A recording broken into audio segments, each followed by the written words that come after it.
Good day everyone, this is Camille Quitelis Adarme reporting live from the PEC News.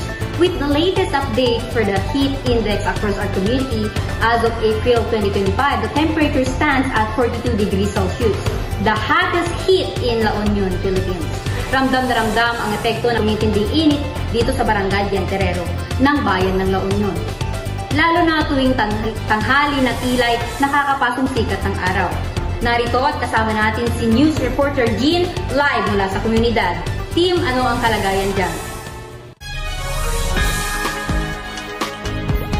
Yes, Camille. Narito ako ngayon sa Barangay Dianterero at ramdam natin na napakainit talaga ng panahon. Sa sobrang init ay may mga taong nahihimatay, may mga batang hindi makalabas upang maglaro, at may mga magulang na nahihirapang magtrabaho dulot ng matinding init ng panahon ngayon. Halina't pakinggan natin ang daing ng ilang residente dito. How does the increasing heat index affect your daily life? Siyempre bilang isang nanay, sobrang hirap kasi yung estudyante ko maglalakad pa sa kalsada, tapos ang init-init, papuntang school nila. Yun. Tapos yung pag tuwing pupunta ako ng palengke, imbis na naglalakad ako noon, tapos ngayon sobrang init na, parang mapapagastos ka na lang kasi sasakay ka na lang sa tricycle para hindi masyadong mainit, hindi mo ramdam yung init. So, paano mo nalalabanan ang init ng panahon?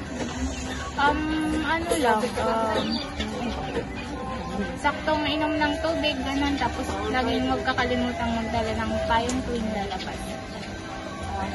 How does the increasing index affect your studies? Para sa akin, nakaka-apekto ito sa pag-aaral dahil hindi ako nakaka-focus sa loob ng school at dahil sa init na din.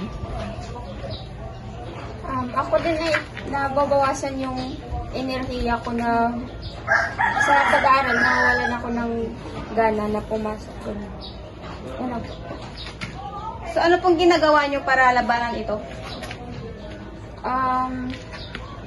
Tulad ng pagsuot ko ng proper gear o yung pagdala ng payong ganun at pagdadala na rin ng tubig. Sir, ano pong pangalan nyo at saan kayo po nanggaling? Ako nga pala si Jad from Tondo, Manila. Nandito kami ngayon sa LU para magbakasyon ng aking pamilya. So, how was your vacation here? Medyo okay naman pero sobrang init kasi ng panahon kaya naisipan naming mag-swimming ng mga pamilya ko. Nandun po sila. So, ano pong masasabi nyo sa panahon ngayon lalo na napakainit? Bakit kayo naisipang lumabas at mag-beach?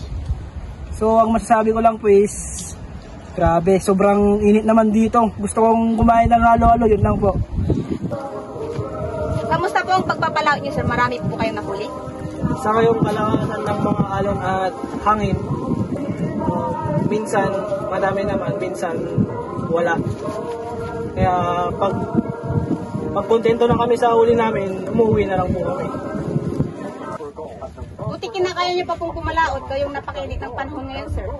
Ganun talaga, ma'am. Kahit mainit yung panahon, tinitiis na lang namin para makakuha kami ng maibenta pang araw-araw para may mapakain din kami sa aming pamilya.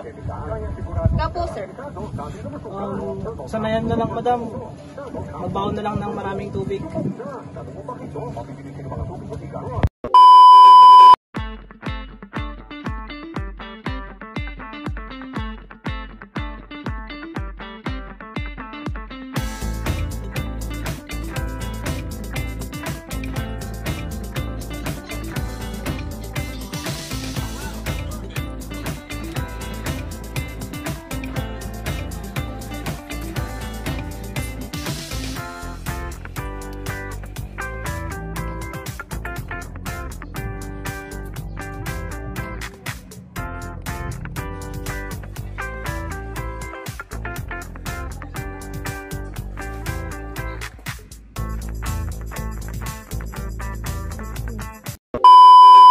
Paano nyo po nalalabanan ang init ng panahon, sir? Wala lang, uminom ng tubig, ganun. Tapos pag mainit, mamahinga din, sumilong. Tapos go na ulit, mag-deliver na ulit, ganun. Opo, sir. Kailangan din natin gumamit ng jacket at mga long sleeve o kaya sa mukha para panlaban sa sunburn. Sir, paano niyo po nalalabanan ang init ng panahon ngayon? Maligo tayo araw-araw.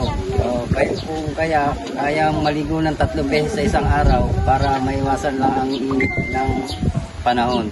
At uminom lagi ng malamig na tubig para iwas high blood. Thank you. Thank you po. So, what advocacy do you suggest to address the heat index? Stay cool, stay hydrated, and stay safe this summer. Stay cool, stay hydrated, and stay safe this summer. Stay cool, stay hydrated, stay safe in this summer. Yo.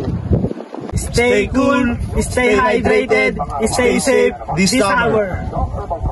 Stay cool, stay hydrated, stay safe this summer. At yan po ang daing nila dito. Hindi na biro ang tindi ng init ng panahon ngayon. Pero may magagawa pa po tayo to combat heat index. Tulungan natin ang komunidad na magtanim ng puno, magtipid sa kuryente, magsuot ng preskong damit at higit sa lahat, uminom ng maraming tubig. Sa simpleng paraan, makakabawas tayo sa epekto ng matinding init. Muli, ako po si Jean Prieto, news reporter mula dito sa Barangay Genterero ng Bayan ng Bangar, La Union. Back to you, Camille. Thank you, Jean. We urge everyone to take precautions during these extreme heat conditions. Stay informed and support efforts towards more sustainable future for Barangay General Terrero and for all. Muli ako po si Camille Quitevis Alarme,